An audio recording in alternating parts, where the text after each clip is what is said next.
Video జై BC జై BC జై బీసీ సాధిద్దాం సాధిద్దాం సాధిద్దాం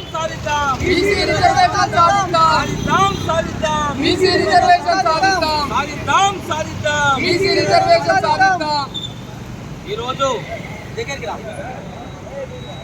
తెలంగాణ ప్రభుత్వము ఏదైతే 42% రిజర్వేషన్లు ఇస్తామని చెప్పి జీవోని తీసుకొచ్చి ఆ జీవో హైకోర్టు ద్వారా చేయడం ద్వారా తెలంగాణ రాష్ట్రంలో ఎంతో ఆశా దృక్పథంతో ఉన్నటువంటి బీసీ కులాలకు చెప్పపెట్టు లాంటి న్యాయస్థానంలో నిర్ణయం వచ్చినది.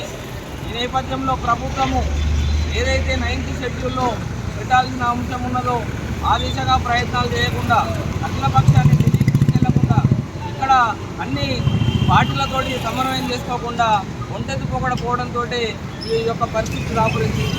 కాబట్టి ప్రభుత్వం అఖిలపక్షాన్ని ఢిల్లీ తీసుకొని పోయి ఢిల్లీ ప్రభుత్వం పైన ఒత్తిడి పెంచి 9th షెడ్యూల్లో ఈ యొక్క జీవో నెంబర్ 9ని 42% రిజర్వేషన్లని పెట్టించే విధంగా ప్రయత్నం చేయాలని నిరసనగా ఈరోజు తెలంగాణ రాష్ట్ర వ్యాప్తంగా బీసీలం అందరము బంద్ పాటిస్తున్నాం. కాబట్టి బీసీ బంధువులారా ఇప్పటివరకు అయితే ఎవరైతే బంధువులు పాల్గొనలేదో వీళ్ళందరూ కూడా స్వచ్ఛందంగా పాల్గొనాల్సిన అవసరం ఉన్నది.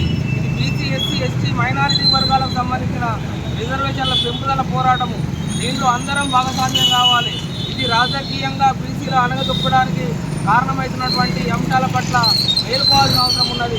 42% రిజర్వేషన్లు వచ్చినట్టయితే చట్టసభల్లో మన వాటా పెరుగుతుంది. ఇవాళ 119 మంది ఎమ్మెల్యేలు ఉన్నటువంటి తెలంగాణ అసెంబ్లీలో కేవలం బీసీలు 19 మంది మాత్రమే ఉండడం చాలా విచారకరం. కాబట్టి మనం కనీసం 60 మంది పైన ఉండాలంటే కనీసం మన రిజర్వేషన్లని 42% పెంచే అంశంలో మన పోరాటం ఖచ్చితంగా ఉండాలి. కాబట్టి ఈ యొక్క పోరాటం బోయినపల్లి నియోజకవర్గంలో ఇవాళ అన్ని పాఠశాలల్ని కళాశాలల్ని అన్ని షాపులని స్వచ్ఛందంగా బంద్ పాటిస్తున్నారు. ఇంకెవరైనా కొంతమంది అత్యుత్సాహంతో ఓపెన్ పెట్టినారు. దయచేసి వెంటనే బంద్ చేయాలని చెప్పి కోరుకుంటున్నాం. బంద్ చేయని పక్షంలో ఈ యొక్క శ్రేణులన్నీ అన్ని బీసీ సంఘాలు అన్ని పార్టీల శ్రేణులు బయటకు వచ్చి మీ యొక్క షాపుల పైన దాడులు చేసే అవకాశం ఉంటుంది.